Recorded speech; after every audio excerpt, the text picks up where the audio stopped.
From the political rampages in Liberty City to the wide open plains of the Wild West, Rockstar has pioneered the open world genre, allowing for inventive and imaginative gameplay from many a game maker. Kate Smell Service presents Media in Demand, a podcast. I'm your host, Ben Jones, and joining with me once again, the man on the left, Ethan Urch. Hello, it's lovely to be here. I want to say hello to my children. You have kids? Moving on. If this is the first time that you've watched us, basically what we do is at the start we go through what we have consumed over the week media-wise, games, TV shows, movies, and then after that we lead into the topic. This week we'll be talking about open world games, but first, before we go into any of that, I'd like to say that this program is brought to you by Scrambled Pixels, and we'll be more about them later. Before we get into the topic, Ethan, what have you been doing this week?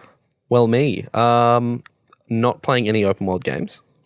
Well, that's a shame. As much as you'd love me to play Spider-Man right now, I just feel like I have to be too engaged to get my hands on a controller and control a single person and play a story and actually pay attention. Usually you like control. No, I'm a little wimpy B-word. Anyway, more importantly, more importantly, aside from editing and my daily life, I have been playing Prison Architect, which is incredible. I love it. It's just wasting so many hours, staying up until 3 a.m. It's great. Fair enough. My bags have never been bigger. Eye bags? Yeah, I don't need to get grocery bags from the shops anymore. I can just put groceries in my face. Oh, fair enough. Allows you to carry a bit more there. Yeah. Some would say it's your emotional baggage. No, that's deep within. So no other movies or TV shows? Maybe last night or anything like that? Oh, I was getting there. Don't do it like that, as if I've forgotten some special thing that we did as a family, or tried to. Anyway, yes, we went and saw The Green Book, if that's what you're leading to. It was an amazing film. We both saw it together along with our friend Eddie. Who is not in the room. Cool Eddie's in the room. Cool Eddie is in the room helping us out. He doesn't have a microphone, so you can't actually hear him. He's too cool. Oh, I'm so cold right now. He's too cold. We don't need aircon. Cool. We don't need aircon. We've got Cool Eddie. Should just strap him up above us where the aircon should be. Anyway, The Green Book. Holy shit. Brilliant movie. Lots of comedy to sort of not feel like you're getting bashed over the head with some kind of political statement. Some feel-good laughs. Yeah, and it was based off a true story, and it was just really good. It was nice. Touching. Yeah. And it's definitely going to make Black Panther run for its Oscar. I don't even think, not going to lie, I don't think Black Panther should have it because it's a superhero movie and it doesn't feel like that kind of See, I feel Oscar like material. You're being racist. Don't take it there. No, Really? both of the films have basically a similar premise of to do with race, but it's also like one's your traditional Oscar film of based on a true story, heartfelt movie, you know, the main I feel character, that the only thing that those two movies have in common is that there's black cast members. Like that's it. No, I'm talking about Green Book itself. Oh, the Green Book's incredible. I'm describing the Green Book. Oh, the Green Book is great. Like I thought you were defending Black Panther. Sorry, go. I'm saying that the Green Book is your traditional Oscar film. It's good. And the way that it's based off a true story, the main character goes through this change in himself to become a better person, and it's got some sort of message behind the entire film that tries to push it along and drives the plot forward in a well-presented, well-timed, and well-filmed manner. Yeah, it was really well filmed. And I like the story, the pacing. Didn't feel off. Didn't feel like a drag at all during the movie. No scenes were unnecessary, I don't think. Yeah. And there's one bit in particular I thoroughly enjoyed. I won't go into too much detail. Earlier in the film, there's a scene that involves the main character having some item, and then later on, it's revealed about it later. And so it's actually, that was one of my favorite parts of the film. So yeah, the sentimental value of something in the movie. Yeah. Hope that wasn't too spoilery, because if I was an Ethan who hasn't seen the movie and Ben described that, I would be like, that sounds very spoilery. You also said it was a spoiler to say that the main character of Bandersnatch was mentally unwell. Yeah, it is. I think it is a spoiler. It says it in But the what trailer. I loved when we went and saw the Green Book is that I did not actually see the trailer at all. Like I didn't even see the trailer. I knew that it was about a black man going across the country, and that was about it. That was all I knew. And then I feel like this should And I went definitely into be the a movie. topic for another day. Trailers. I hate trailers. Do I hate trailers them. spoil movies nowadays? Hell yeah, they do. Because one of my favorite trailers is Back to the Future, where the DeLorean just rolls up and he winds the window down, and there's a lady's voice who's just like, "Where are you going?" And Michael J. Fox looks out the window and goes, "You know what? Put sunglasses on. I'm not quite sure yet." And then it just drives off. That's the trailer? That's a That's a trailer. brilliant trailer. Exactly. Why can't we have trailers like that? Why do we have to have anyway, that's another topic.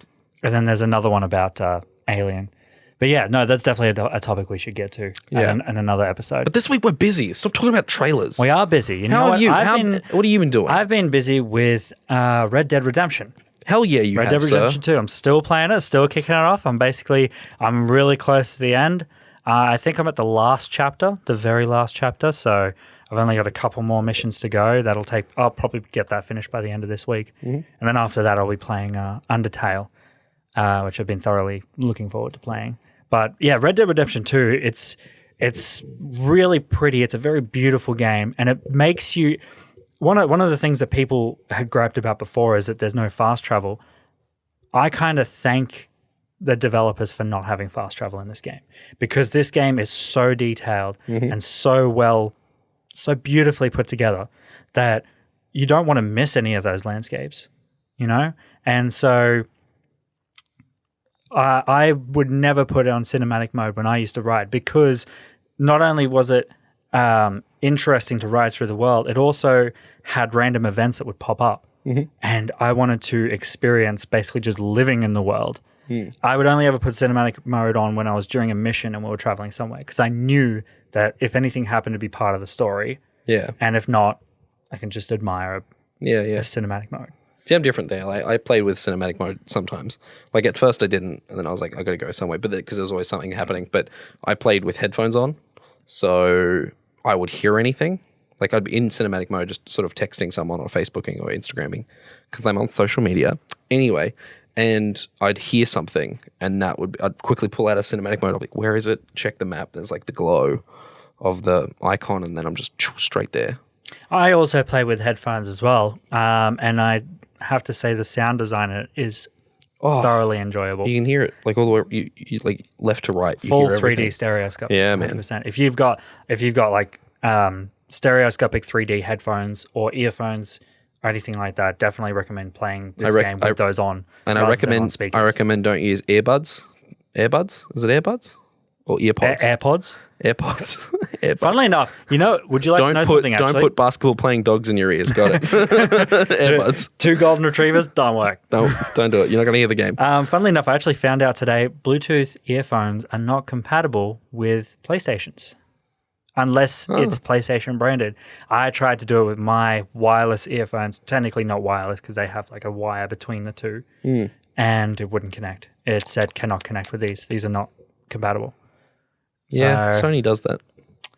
I don't know about Xbox. I have a feeling Xbox would be okay with it. Yeah, but they're Microsoft. Yeah. They let things slide. And then I'm not even going to bother about Nintendo. Nintendo's just, they're crazy. It's a delight. They're crazy. It's a delight. But yeah, so getting back onto Red Dead, you know, how it's just such a beautiful and open world game. However, I'm going to thoroughly enjoy once I've finished it. I love the game as it is, but I feel like that I've overstayed my welcome in it. And I feel like as I'm playing it, it's not getting as a drag. It's just that I'm looking to move on, and I'm seeing kind of the same beautiful landscapes over and over again. I think also part of that issue is that now that you've done, it's no spoilers, fuck you if you haven't seen it. Sorry for swearing, but Arthur Morgan dies. Anyway, so when you play it gets no spoilers. No spoilers. So when you get to the point and then he dies and you play as John Marston to like lead into the next game, the epilogue, to me, I just put the controller down. I just didn't feel like playing. Once I killed Arthur, like I didn't kill him personally, but once Arthur Morgan died, I was like, I don't feel like playing right now. And I just didn't touch the game for like a few days. And because it just like, especially after doing like the first little mission with John Marston, it just felt like a drag and felt off. it felt kind of disrespectful to Mr. Marston. I mean, Arthur Morgan. Morgan. So I was like, I don't know, it just felt weird playing as John Marston. And then eventually got back into it, and I was like, I don't give a shit. Hell yeah, let's go build my farm. But Yeah. I don't know. Yeah, that I think could contribute. Maybe. I kind of agree felt because weird playing a different you're almost character. starting from the beginning. Yeah, and it felt weird. But there was also another bit, and this is what I experienced today. I bought because I was buying newspapers almost after every mission, Keep and track of then it. but I once I reached the mission in Valentine, I think it is. That's the first town that you come across. I didn't buy any more newspapers, and so by the time that I had gotten to that point late in the game, I had all these newspapers backed up. Yeah. I bought all of the newspapers, and I was literally spent about half an hour going through each of them, remembering the past missions that I'd done. Well, that's a pretty cool way to do it. And that was actually very like kind of nostalgic in a way of like reading the news and seeing like what they were getting as part of it. And I was like, well, that's wrong. That didn't actually happen. It turned out they were the ones who started it, and we had to stop. We had to stop it. But you know, as newspapers and the press are, they only print out the information they're given. Yeah. So, but what I do like about that game is like there was different newspapers for each town. So exactly. There was like almost their different opinion of what happened. Yeah, exactly. In the neighboring town. I don't know. It was really cool. Yeah. And it's also interesting now that the other portion of the map is now unlocked that I couldn't go to before. God, we tried. So, God, did we try? There was a couple of times where Bryce, where if you'll see him on the Kate Smell Service podcast, him and Ethan had gone and tried this challenge of how far into West Elizabeth they could get with a wanted dead or alive on their name. Because like the bounty dudes just immediately jump you, and then we like made it from that top river and then all the way down to the bottom river, and then Bryce mainly did. He's a weapon. He got down to there and then he died. Yeah, to near Thieves Landing. He got to about there almost, and then died. Yeah, man, it was whole.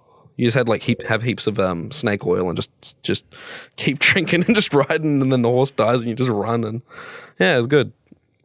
Take over, please. Don't wait for me to stop talking. Hey, don't worry. We've got a proper structure with this podcast. Do we? I understand. Do we? Yeah, this ain't no normal Kate Smell Service podcast, This which you can catch live on the Scramble Pixels Network at 7 p.m. What? So, Red Dead Redemption 2 is such a beautiful open world landscape. The textures in it are actually marvelous, and the animations sometimes can be janky. However, when done correctly and everything goes in line, it just clicks and it looks so beautiful, almost like it's being filmed. And it's no surprise coming from the very developer who created arguably the most important open world game in the history of video games, and that's Gran Turismo. They did Gran Turismo. Grand Theft Auto 3. Gran Turismo 3. Gran Turismo 3, the most important open world game. Grand Theft Auto 3, which I'm pretty sure you ask any 90s kid or millennial and they will have their memories of Grand Theft Auto 3. Mine was Vice City, because you could like download it on the school computer and not download, you put it on USB and just Right, fair enough. you could play it straight from the USB on the school computer. Mine was specifically Grand Theft Auto 3 because my uncle had the original Xbox. He didn't get it launch day; he got it a little bit after. But being a PlayStation kid and seeing a different console, I was like, "Oh, what's this?" And so me and my sister had this challenge of who could get the highest star rating and keep it for as long as possible. I think everyone had that Which challenge. everyone I did don't that think you and your challenge. sister were that original. We're not that unique about it. No. But that's what we would do. And what I would particularly do is I'd go to the showroom and I'd steal it wasn't called a Jaguar. I can't remember the name of the car, but it's like the really fast convertible sporty car. We'd get that and that'd be just the fastest car you could get in the game. And so we would just fly it along the streets of Liberty City. Yeah, pretty much. That peaked to the shit house. I heard that peak. Anyway. But yeah, so Liberty City is the pioneer of the open world genre. And I feel like without that game, there would be a lot of things that we may have found out later on. Like if that game hadn't have pioneered, some other game might have, but we would have, like that started off the kick and the craze for open world video games. And along with San Andreas and Vice City adding other aspects to that also has built up this open world genre, and you see it in many games nowadays of open worlds and exploration. Everyone wants a place to explore.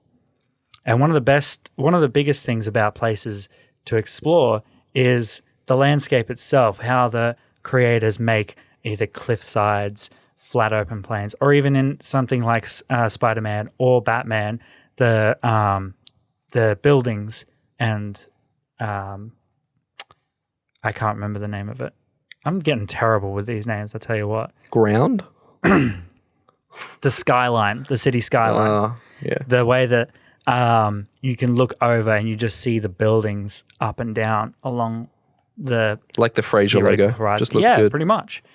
And so my next best memory of open world games has got to be Batman Arkham City, with how recognizable all of the landscape was and of how the city was, and how just traversing that world made you feel so powerful in that game, And so that's definitely one of the things of being video game creators of open world genres, is making you feel a certain way towards that game. You know what I mean? For me, it was Arkham City and feeling like Batman, and I feel like they succeeded in that. So, and what about you? One of your favorite games I know is Fable 3. Is it Fable 3? Shut up. Fable 3, you dirty mouth jerk. I never played Fable, head. so. You poo-poo head. No, Fable, like the first Fable was awesome, and I played that heaps, but Fable Lost Chapters, which was basically Fable with like the expansion pack all in one. Like you didn't have to, this was before. Game of the Year edition. Yeah, no. It was like the expansion pack. That's what I mean. Like they just re-released the game with the expansion pack rather than having to download. This is before you had to download expansion packs and stuff like that. But on Xbox. But yeah, Fable Lost Chapters. Oh, incredible. Technically, it's not properly open world because it is like different parts. So you walk to the edge of that map and then that'll load up the next section of the map. And then with that heaps of stuff to do. But like there was a whole huge map and a whole world, but not... I guess it kind of qualifies to open world, I guess, but... Would you say that it gave off the illusion of the world looking bigger? No, because like there was no... Like it was basically just that's it, like as you got to each section. But that's what I mean, like playing Fable, did it give you that sort of... Like when you bring open the map and you look at it and you're like, oh damn, this is a huge world. But you wouldn't be physically traveling the whole thing. But that's what I mean. Like, so as you're playing it, would it seem like that as you play it, like sort of whereabouts in that direction. You might not see it, but that like if you were to travel through these areas, you'd get to that spot. And so it felt like this vast open world. It felt like that. Yeah. It's just there was a loading screen between each section, which was fine. It wasn't an issue, but I loved it. It's an older game, isn't it? It was an incredible game. Don't call it old, all right? I'm just saying it's an older game than most He's so games insulting. Nowadays. No, it was an incredible game. I love that game. I think that was like I remember playing GTA at like some random person's house every now and again before that, but Fable would have been the first one I went knees deep in. Yeah. Maybe even tits deep. You know what? Hey, I got my hair wet. There, I'll say it. I got my hair wet. In Fable Lost Chapters, I got my hair wet. So you just like dipped your head in and just... No, I started with my toes and then just kept walking until my hair was wet. And so that's the contrast between like Fable and Arkham City, where like Arkham City had that verticality. It had that feeling of flying high above this world, right? But Fable has this explorative bit of like this fantasy RPG where like you build up your character and it's almost like grassroots, down on the ground sort of feeling. Whereas when you have Batman, you feel like that superhero. And it's always that emotion that the games portray and the feeling behind it of being that character that helps you immerse into such a wonderful game as they are. I think, Fable Lost Chapters, I think like a comparison would be like The Witcher. Like that fantasy world, open world thing. Oh, I was doing it as a contrast. Oh, I wasn't comparing. I was comparing them. I was like a contrast. modern comparison would be. If you were to relate a modern day game to be similar to Fable, it would be The Witcher. I feel. Where you've got like certain spaces that are open, these kind of beasts, different maps. these kinds of enemies. Exactly. Yeah. And that's one thing that The Witcher does perfectly is make it feel living. The bestiary and your abilities to go through the world, and you've got to work out like, oh, this is a cockerel. They're weak to fire, to the Igni sign, you know. So you've got to parry their attacks, or equip your weapon that has like the flame ornamentation in there, or something in there. Yeah, or like because it's classified as like an air beast. You've got like a specific oil that you put on your blade that works well on those types of beasts, and that's something that I find really really good and really imaginative of how they can bring this into an open world game and have these beasts scattered throughout the game, and you can come across just random events. And one event I came across where I was like, I was hunting a bear and I found the bear, and as the bear was coming to attack me, it got ambushed by, I can't remember what the creatures are, but they're like, they're kind of like monkey sort of tree creatures. They're not like quite monkeys.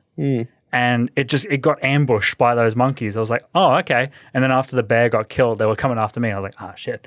There was like a good 15 of them around. Yeah. So, but yeah, it was like fantasy worlds like that are very much they're based off of that, you know, down to the ground, immersive reality of trying to create a place that seems like it's living. And which Red Dead does a really good job of, because you'll run into something every 45 seconds or something. Not 45 seconds, that's probably a bit too high. Like every maybe 90 seconds or something, there'll be like a random event, or there'll be an animal you could hunt. There'll be, you know, it does have that sort of similarity, especially when, like, say for example, you rob someone on a horseback, like you kill them. You know that, like, I've got to quickly get this person, quickly loot this guy and get out of here before anyone comes along. Because guaranteed, I've stayed around for too long. Someone rides past and it's just like, what did you do to that person? And rides off. Yeah. And so that's definitely something that kind of genre of the game borrows from that fantasy open world, where in a fantasy open world, you get something that's not real per se, like a dragon, nymph, something like that. They're not real? We're going to cut here shortly. Should I change my medication or something? Perhaps. Oh, okay. All right. But yeah, so that's definitely something that it borrows from fantasy, of like the that living world where, you know, just the contrast, the difference of being like in fantasy, you got mythological creatures compared to with Red Dead, where you've got like a bear, or a wolf, or a person, or even as you come along, a gang, rival gang that comes along and takes you out. Yeah, you know, and then you contrast that to something different like Spider-Man and Batman, where Spider-Man immerses you in the world not with a ambush, although you can get ambushed. It more immerses you in the way of, as you're swinging, the feel of that feels like you're Spider-Man. Yeah. The way that you swing through the city makes you feel like you're Spider-Man, and how you can quickly turn down a corner or anything like that. And especially with Batman, where you've got your grappling hook and you can quickly grapple along and then pop your bat wings out and glide across the city. And doing that correctly can make the world feel so much better. If you do that incorrectly, it can make the world feel a lot less enjoyable. Take, for example, Batman Arkham Knight, the next in the series after Arkham City, where they gave you a Batmobile. Now, everyone had been asking for the Batmobile, and granted, there are some parts of the Batmobile that felt really good. Driving it itself was really fun, but when it came across where you had to use the tank battles, it suddenly became a drag, you know? And that's something that in a lot of video games, they've got to, especially the open world genre, they've got to try and make a point to make everything seem like it's not just useful, but enjoyable. And so is there any examples that you can think of any games that have had a system in place that you didn't enjoy, possibly from like a series that you can't really think of any right now. You put me on the spot. Thanks. No, no, I got nothing. Yeah, I got to get a new host. I was hoping he would pick up what I was talking about. Like little things that were annoying about a game. Basically, I'm just talking about like how sometimes open worlds can get it wrong. Yeah. And how traveling through it can just feel like a bore.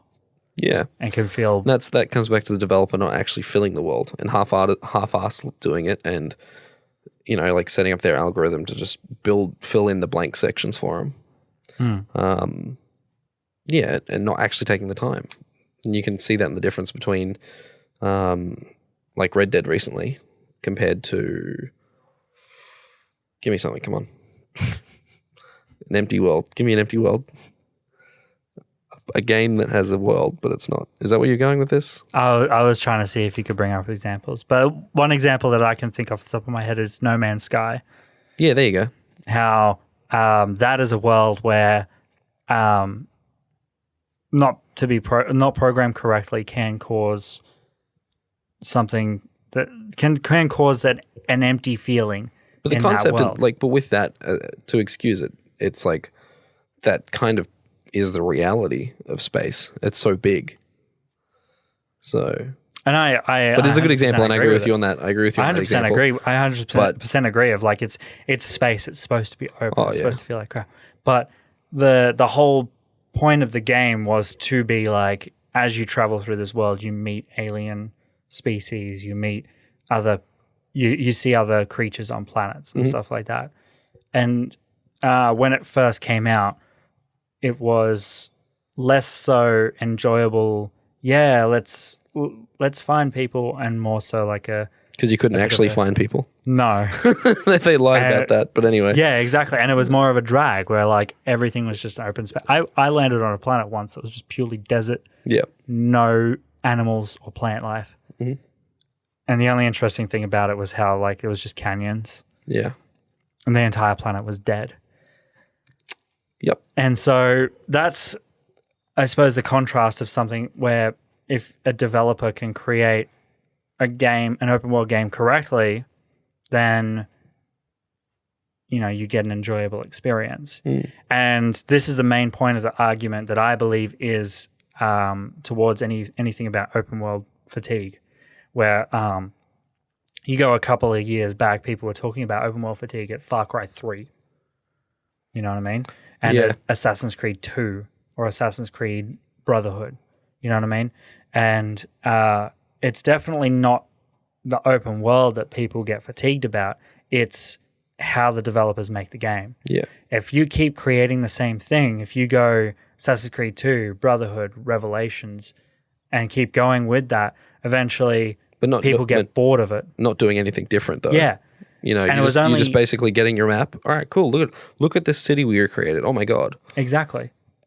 And there's feathers to collect. That's it. Like there's no actual random events. There's nothing to keep drawing you into the world. Exactly. And if you look at the Assassin's Creed series in particular, the only time it was going in basically a cascading review scores until you reach Black Flag. Oh my god. When it spiked up. Now, a lot of people will argue, and I'm especially big on that, is that it didn't feel like an Assassin's Creed game. It was a pirate game. A pirate simulator. It was incredible. I loved it. I didn't care that it wasn't an Assassin's game.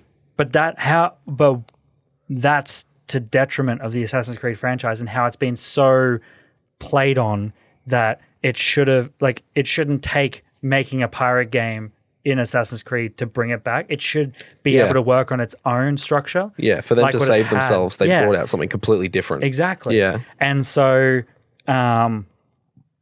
it definitely points along to the fact that if you overplay a specific thing, then it's going to cause fatigue. Yeah. Not open world itself, because open world is a genre, just like action, role-playing, sports, anything like that, strategy, anything like that. Open world is a genre. Mm-hmm. You know, people love Western films, people love superhero films, people love comedies, romantics, but you can't get fatigue from them unless they're doing the exact same thing over and over again. Yes. And so that's where my point of with open world fatigue, I feel it's not real. I feel it's just because of developer A thinking, oh, if we make this open world, people will love it. But they don't focus on what should we do with this around an open world game rather than making the open world the part of the game itself. Embracing how open the world is and how interactive it can be and the reality of it. Anyway, yeah. So before we get on too long, I want to say that this podcast is brought to you by Scrambled Pixels, a lovely Brisbane-based production company that can help you with streaming at the moment. So what they're doing on twitch.tv/Scrambled Pixels Network, they are helping out trying to build a network of streaming, podcasts, gameplay, everything like that. If you're keen on joining the network itself, scramblepixels.com/join the network. And you can sign up, inquire within, and see what spot you'll be able to take on the Twitch channel. So once again, that was scramblepixels.com/join the network. I heard they're not one of those crappy MGMs. They're not one of those. No, they're not. They're not an MGM. No, everyone is MGN. self-sourced. Yeah. If we basically just have the equipment to help out. Give the tools to be creative. Yeah. Which is what they're doing for us, which is pretty cool. You do whatever you want to do. But it's we're just joining up together to try and build up this channel, basically. So anyway, back to you. Now, I love a good open world, just like any other person. You love a good open world game. I'm being paid to say this, but yes. No, I'm kidding. Wait, they're paying you? What? Nobody said about payment. What? But open world games can have their downfalls, just like everything else can have its benefits and can have its downfalls. And some of the things about an open world, one thing in particular that I can find detrimental from an open world game is a linear story. Now, a lot with open worlds, it's encouraged to explore, and that's not a bad thing, but you minus out a specific storyline that someone has possibly created. My example for this is Uncharted, how it's very linear based. You don't really go out and explore, but the story and the gameplay itself are superb, and they're one of the best games, I believe, in the entirety of video games. Like it can feel open world at times. It can feel open world at times, and it can give you that feeling of exploration, but it's not an open world game itself because it's very linear. Like Tomb Raider was like that. Exactly, and that also stems off, because it's the same developer with The Last of Us, it feeling like you get these small stages, but you have this progression of you have point A to point B. You may take it in a zigzag motion. You may just go straight ahead, but at the end of the day, you're going in that straight line. Whereas with open worlds, they tend to give you a lot of options to go through that. One big example is Legend of Zelda Breath of the Wild. Now, speedrunners can finish that game in half an hour because you can literally go for a beeline straight to Hyrule Castle and try to beat Ganon. Mind you, you are also working off only having 4 hearts and barely any armor and weapons, but it's possible, and people have done it. Wow. Yeah. But if you play the actual game the way that it's meant to, then you basically explore the entire place. Yeah. But that's the thing about that open world genre, is that you have this giant world that you can explore. However, you might not end up doing it the way that the developer wants you to actually take it on. Rockstar has a way of doing this in GTA 3, you couldn't go over to the island. Boys and Blue couldn't swim. Boys and Blue shoot. And and you used to get, they also had the bridge was entirely blown off, so you couldn't jump it. San Andreas had the same. You'd try to swim up on shore in the next part of the map. Vice City, same thing. Red Dead Redemption 2. Oh, yeah, same thing. Yeah. Yeah. We were just talking about it before. Yeah, bounties to shoot you. Yeah. Exactly. But that kind of prevents the whole point of an open world game. To an extent, of exploring it. You know what I mean? And so that's definitely one detriment to that open world genre of, you know, you either explore or it's linear. And that's something that a lot of developers have to choose. But Rockstar's basically always been that. And it's a play style they've had the whole way through anyway. That, especially with a story, it's like, do this, take this car there, do this specific thing, that specific thing, this exact way, the way we want it to be, as if you're playing a movie, an interactive movie. But that's Rockstar Games. But then when you do get to be open, you're free, and you feel free at least. But you can be free and do whatever you want. It's just certain parts, don't you fucking dare touch that map. Sorry for swearing. But like, you know, yeah, no, exactly. Which is fine. But like that makes you, for me in my experiences, it just makes you feel like all right, I'll make sure I explore every crevice of this part of the map then before I'm treated with the next part. But also on that point with Rockstar's missions is that it's almost a linear story inside that open world because you do the mission and it's like you don't really have too much of a choice. No. One thing that I enjoyed about Red Dead Redemption 2 is that it kind of gave you a choice. In some cases, yeah. Yeah, and just before I got here, I did a mission with Sadie, and you had 3 choices to take on these bounty hunters. Yeah. And I could have taken either one of them. But that's the thing is that with that, it's the illusion of freedom. Exactly. That, all right, here's 3 choices. You're free to choose them. Same with Bandersnatch. True open world will be like Assassin's Creed. What was it? Unity? No, the other one. Yeah, Assassin's Creed Unity attempted to bring that on. You could just do whatever. All right, well, there's a guy you got to kill. Like Hitman games. Hitman is a very, very good example of that. There's some true choice. freedom to that. It's like, all right, well, there's a guy you got to kill upstairs. It's just a shame Hitman's not an open world game. Good luck killing him. Yeah, but with Unity, that's what they were trying to do, I guess. Yeah, with Unity, they were very much pushing on with that point of freedom, which for an open world game that works. And they've kind of carried it on at the moment, actually. They carried it a little bit onto Syndicate, and they also carried it onto Origins and Odyssey. They give you benefits for whichever way you kill your assassin target. But yeah, that gives you a bit more of a choice and a playthrough. You know, you can go in there, guns blazing, shoot every guard that comes at you and then assassinate them. Or you can make it easy for yourself, steal a uniform, hide in, go into the place, kill only him while no one's watching, and then leave. And so that's one of the things that making an open world game you've got to consider of like allow exploration, but also limit to your story, and basically just have that linear limitation of storytelling. But another thing that can be a bit detrimental to open world games, and something that a lot of people criticized Legend of Zelda that I mentioned previously about, is that it can be a bit too boring if it's too open.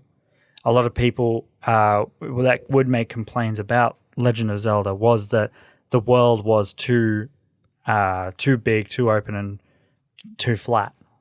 You know what I mean? There was nothing to do, and every now and then you would come across a bogoblin, but it was just very kind of boring and dull.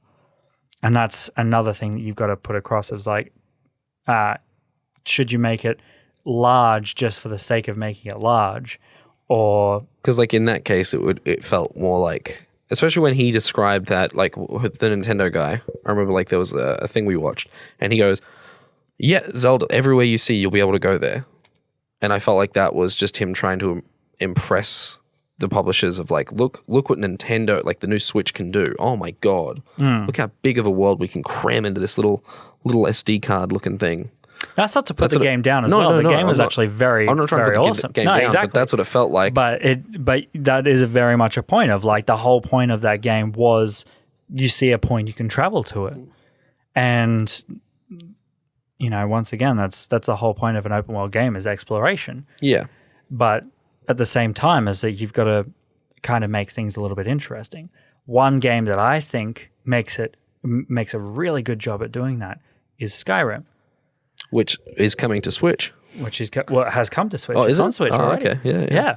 And that game is superb in the way that it makes everywhere that you go interactive and thoroughly enjoyable, and very eventful. One night you could be sleeping in an inn, nothing happens. You get in your horse and you ride away. Another night you sleep in that same inn, you get stolen by the Brotherhood of Assassins, and they kidnap you and they tell you like, you've been stealing our contracts, and you're gonna be my little pretty boy. Yeah, and so you gotta. You're our little pretty boy. Come on. And then you got to try and like work your way out of there. You can either choose to like assassinate the people. You can either choose to assassinate them or be a pretty boy. It's up to you. Yeah, it's freedom of choice. Up to you. I'm sorry, but yeah, that's one of the things that is beneficial towards a lot of that type of open world, of making it eventful, is that you get to experience the world itself. However, that also does take away from the linear story once again. But that it works in a game like Skyrim that doesn't involve a linear storyline. Yeah, that game's crazy. You pump so many hours into that and not even touch the main story. Exactly. Yeah. You can go on to side quests all the time. Mm-hmm. I found out when I was doing the main mission, I wasn't actually supposed to reach a certain point until I think it was at least like level 25 or something like that. But because I'm always mainly like a main mission guy, I don't usually go for side quests all that much. I reached up high and I was wondering why these enemies were difficult. And it's because I hadn't explored all that much back there. Yeah. And so it's very much like on the person's choice of whether what they have to look towards, basically, and what they want in a game.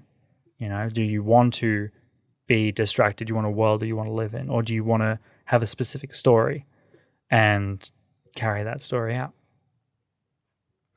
But going back on the enjoyability and the randomness of some of those worlds, it can feel a lot eventful if the way that you're traveling through the worlds seems a lot better. And that's where Spider-Man and Batman, once again, bringing them up, makes that open world feel a lot better. What, are you like in love with them or something? You bring them up a lot. I'm a mad superhero fan. Yeah, I know. Sorry. But even going back to like Spider-Man 2 on the PS2, like that game had perfected swinging long before Spider-Man PS4 came along. And it felt awesome. Granted, you had a couple of the pizza missions, which weren't so great. But, that game even back then was a superb feature of how you do an open world superhero game in New York City. And now you take it back to, Spider-Man on PS4, and that game basically brings that swinging back. The combat is awesome. The world itself is intriguing, and it just makes for a wonderful, delightful game. Yep. I haven't played it yet. I'm bringing up points you can't because I don't know. I haven't played the Spider-Man properly. Like, it's fun, but like it has. I don't know. For me, it just hasn't drawn me in as much. Like, yeah. But a couple of examples of the complete opposite of open worlds, where like you can have a bit of barren land, but it's done right, is stuff like post-apocalyptic open worlds. When you get something along the lines of Fallout or Mad Max. Oh, there we go. Finally, something I can talk about. So Mad Max. Mad Max kind of combines that car building and car racing with a post-apocalyptic world that is supposed to feel that barren, but because it gives you the way to travel between the worlds, you have a way to experience that world and a way to travel through it that is enjoyable. But with that game, the car is necessary. The car to get around the world, because but walking that world wouldn't be that kind of game. You couldn't do it. Like, it just walking around that map, it's huge, but with the car, you're going to run into something every 90 seconds. Like there'll be like a tower you have to bring down, or there'll be like a hidden treasure under this little hideout with some enemies, and you got to kill them, or there'll be like a big boss base that you have to try and take down. And that's where it becomes important of picking the right traversal element for the game. Yes. Mad Max being an open world game requires that sort of fast mobility. Like some would say, if they didn't play with the car, don't know why you would. The game's about a car. That's the whole thing, is building your car. Exactly. That's the whole game. But that's one half of the game, yeah. Yes, it is a shitty, very barren, really spread out game if you don't use the car. But it's also part of the story as well. The car is the part of the story, yeah. The car, the landscape itself, and that helps build the idea of the game. And then going back onto Red Dead as well, giving you a horse to travel along, that's part of the story. Yes. And that's an element of the game. But what they did with that wisely was similar. There's always something every 90 seconds or so. You'll run into something intriguing. But then I think you're going to try and bring up a comparison between Mad Max and Fallout. Well, I was just going to bring up a comparison between actually traversing the worlds. Yeah. So like with Red Dead, you get the horses and stuff like that. And then like in Mad Max, you've got a car. One thing that bringing up with Fallout is that they don't necessarily give you anything like that. No, you're on your feet the whole time. There are interesting aspects about the world. You've got like death claws and all that stuff, and you can build up power armors and stuff like that. But personally, for me, I just find that the traversal is very boring. Yeah, Fallout I didn't really enjoy as much. Yeah, that's why I can't get into the Fallout series, because traversing around the world is just not fun. Yeah, and coming from someone who, when I want an open world game, I want to be able to feel fun in that game. Yeah. That brings it down. Because I got more enjoyment out of building the settlement in Fallout 4. Like I didn't buy the game, but like I enjoyed building the base, which is my kind of game. But yeah. Strangely enough, people say that's the worst part of the game. Really? So when you enjoy the worst part of the game, am I retarded? Or maybe that game's just not for you. You know what I mean? Yeah, yeah. And that's where you've got to that's where I suppose you as the player have to look at whether that type of game is for you. Yeah. But also the developers themselves have to try and make sure they get the traversal right, or else it just doesn't work, you know? But no, that's just me. I'm just a different, like... But like I can enjoy Red Dead, and like I did not put that down. And then I love my City Skylines or Hearts of Iron 4, Prison Architect at the moment. A lot of them seem to be building strategy games. Like you've got to have a strategic way to build your prison, otherwise the prisoners break out. City Skylines, you got to build it this way, otherwise the roads, like the city won't manage. You got to be kind of strategic with that. Way 4, similar thing. Basically it is a strategy game. Why am I saying basically is? Anyway, but then for some reason I drop everything and I play Red Dead. I was playing that before I even went to work. Like I'd wake up early just to play it before I had to go to work. But yeah, I don't know. For some reason, Spider-Man just doesn't draw me in. I don't know what the comparison is. I don't know what the difference is. Well, that's the thing is like you've got two different types of traversals throughout the world. You've got like Spider-Man is very vertical. It's very up in the air. It's leaping and it's like swinging from building tops and all that. But in Red Dead, it's a little bit more grounded. You're on a horse. You travel through that distance. And plus, I enjoy like cowboy genre anyway more than so. You're much more into the western side of it rather than the cityscapes. And I'd rather build the city. build the city skyline rather than traverse the city skyline. Now, with that as well, you also have to. A lot of the developers, they talk about how when they make a game building that open world, you'll find 9 times out of 10 it's a completely different world. Now, if you talk to someone and say to them, "Well, you've got all this stuff here. Why don't you reuse it?" You know, it makes sense. You've already built this world. You've already laid down all the foundations. You know, like take for example, they painstakingly recreated 14th, 15th century Venice in Assassin's Creed 2. Yep.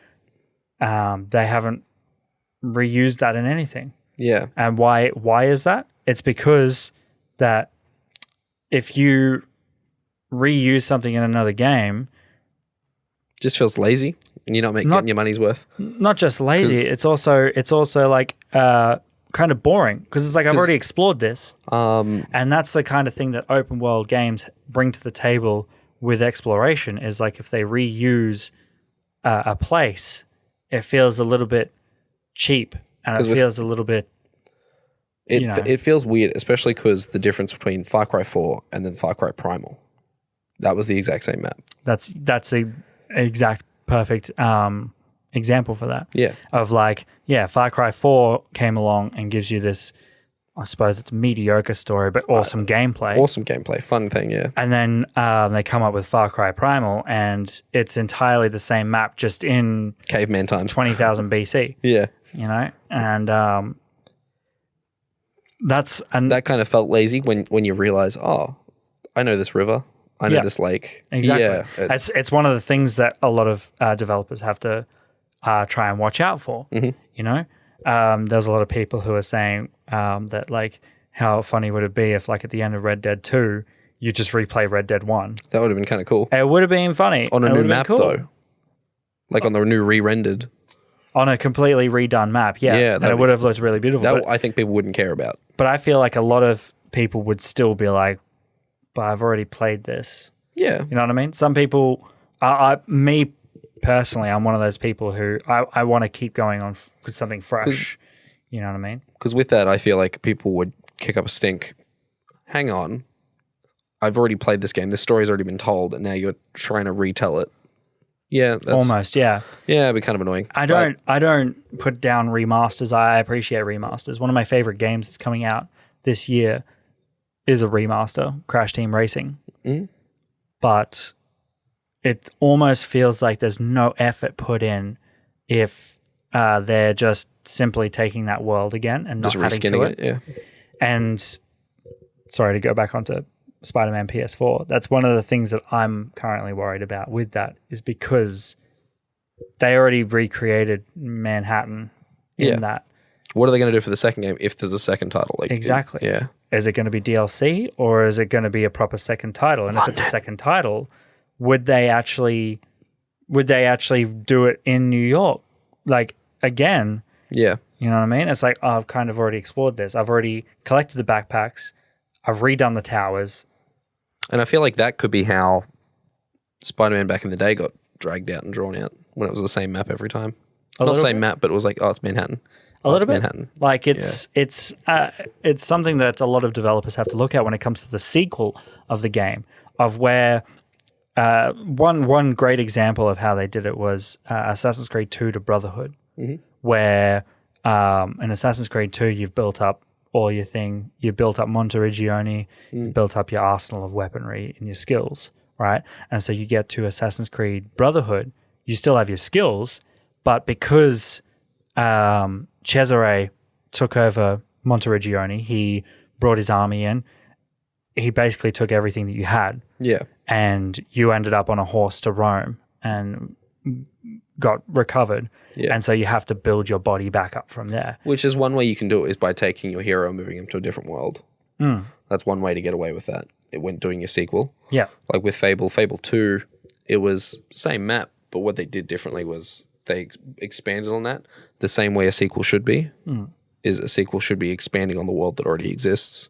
But it's kind of hard to do that when you're in a city metropolis. Exactly. In those kinds of games. When you're coming to somewhere like Spider-Man, like there's a couple of construction sites there where they could put up new buildings. Yeah, but it's one or two new buildings. It's like it's not that many, and it's like per block. There's only a couple of construction sites, so you're not looking at that much improvement. Yeah. Perhaps maybe they do some explanation of like a light rail that gets installed. Yeah, but like it felt like that for me when you unlock that extra part of the map in Red Dead 2. It's like I don't care. I've been here already, basically. Because that extra part of the map was in Red Dead 1. Yeah. So you're like, oh, I've been here. It's not intriguing because you've already done it. And like, that's part of the problem with the sequel. Maybe the first part it is because it's more improved graphics. Yeah, which is cool. That's why I explored it. I was like, hell yeah. But I spend more of my time in the new map that they've built for us in the second game. Because graphics are only one part of that. Yeah. And you have to make everything interesting and you have to make everything work together because we're greedy creatures, and we want something new and fresh. We always want every something 30 seconds. We need something fresh and new. And so that's something that a lot of the sequels of open world games have to contend with, is trying to make something brand new. You know, surprisingly, Zelda has managed to create something new every time. Their story is expansive of over several different. It's basically Mario. Princess just keeps going missing. What? You just pissed off so many Zelda fans there. Really? It's nothing like Mario. It's just 3D Mario. It's not 2D. I'm just gonna keep digging that hole. You just keep digging that hole. That's you fine. get that shovel and mind you you, I've never properly played a Zelda game. I've only played the one on 64. But the funny thing, like, I think it's Zelda Wind Waker is Hyrule but flooded, and then you get into Zelda Breath of the Wild, and it's like the contrast between the two, you know, of how like a whole bunch of water makes that difference. Like you've got a whole bunch of islands. Some say that open world in Wind Waker is boring because it's just ocean. Yeah. But you know, you play that game and it's still... To those people, I say, get used to it because global warming. Yeah, pretty much. Anyway, sorry. No, you made a good point. You made a solid point there. I don't think anyone can argue with that on that. Global warming is real, everyone. No, but like, I don't like this. There's too much ocean. It's like, well, you're not going to like the next 50 years. Pretty much. Anyway, yeah. Back to you, sorry.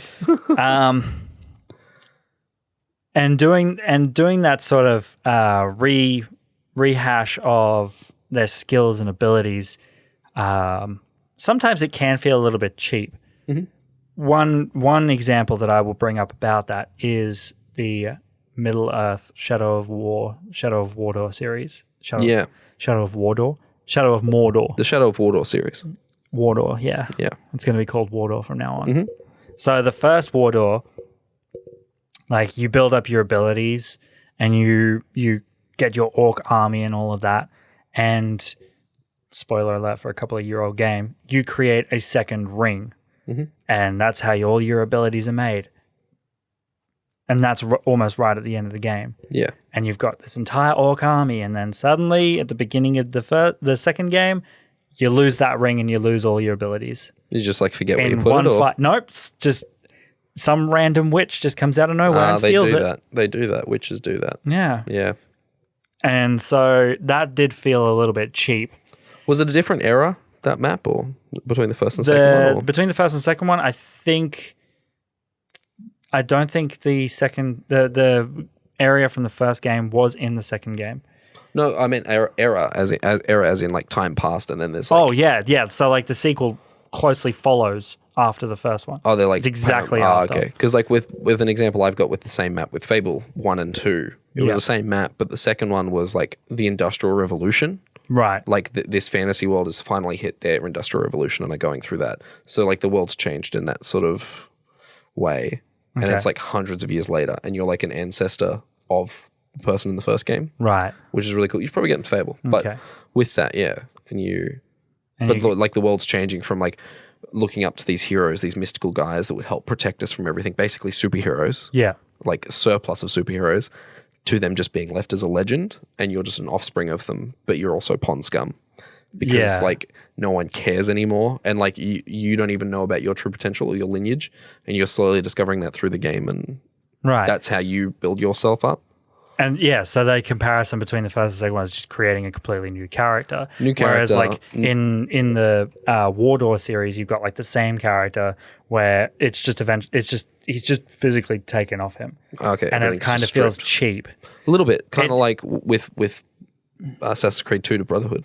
No, that one felt genuine because of the way that the story went. Okay. The story perfectly explains it, and because there's characters in Assassin's Creed 2 that pop up in Brotherhood, that it turns out are the ones who perpetrated behind it. So the story flows through it, and it feels like a genuine sequel. Yeah. You know, but when you go from Shadow of Mordor to Shadow of War, it just kind of...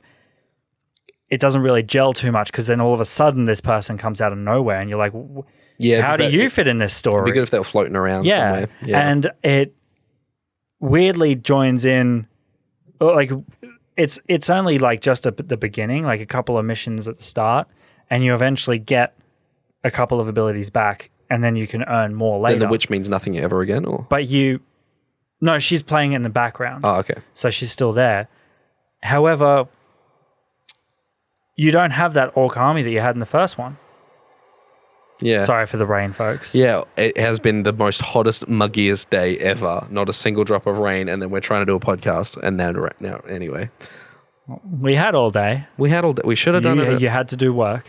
I had to go to work and record another podcast. How dare I? How dare you? Anyway, back to you. So there was a cool feature where you could have the orc that you liked the most as your buddy, your helper, and the orc that you had was like your nemesis. Yeah. He could show up as well in that game. From the first game, that's right. That was a thing they pulled back, yeah. And that was genuinely awesome. That was really cool, going from one sequel to the other. But there was almost nothing to kind of clue you on what happened in the first game. They just completely ignored the second one a little bit. Yeah. And so to put it to a detriment of simply not rehashing over that same open world, all they did was like what they did was change it a bit too much, so it didn't almost seem like a sequel. Yeah, just felt like its own game again. Almost. Yeah. Which is not a bad thing, but if you're going to put it under that same banner, it's a sequel. Wow, look at it. Don't. Yeah, at least actually build more on the world rather than strip the world back again and like build yourself up again. Like it's not. Yeah. Before we finish, the last one that I want to bring up is actually games that seem to get away with this all the time of reusing those worlds. And that's the Pokemon series. Yeah. Pokemon Let's Go Pikachu and Eevee is the latest, and it has recreated. What are we looking at? 1992 is when Red and Green came out. I think so, yeah. So we're looking at a series that's nearly over 25 years old. Yeah. And they've managed to remade Kanto a couple of times. They had Kanto, so they had Red and Blue. They had Gold and Silver was where Kanto was. It was the second part of the map. And then they remade Red and Green, made Fire Red, Leaf Green. They remade Silver and Gold. Yeah. And now they've done it in Let's Go Pikachu and Eevee. But no one cares. Everyone's But that's the thing, is like somehow it works. Yeah. Like, I think it's just because it's Pokemon, and it's kind of also plays on a bit of nostalgia. It's basically that, dude.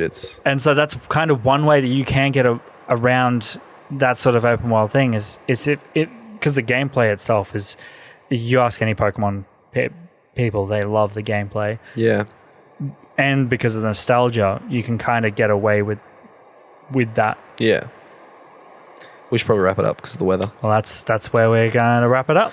Thank you very much for watching this latest episode of Media on Demand. If you'd like to catch us on Instagram, Kate's Mail Service, Media on Demand is basically on the same areas as the Kate's Mail Service podcast. You can catch Ethan and I on the Kate's Mail Service podcast, 7 p.m. every Friday, twitch.tv/Scramble Pixels Network. Also, if you want to join the Scramble Pixels Network, scramblepixels.com/join the network. Ethan? Yes? Thank you for joining me another night. Anytime, handsome. Anytime. Awesome. And I will see you next time.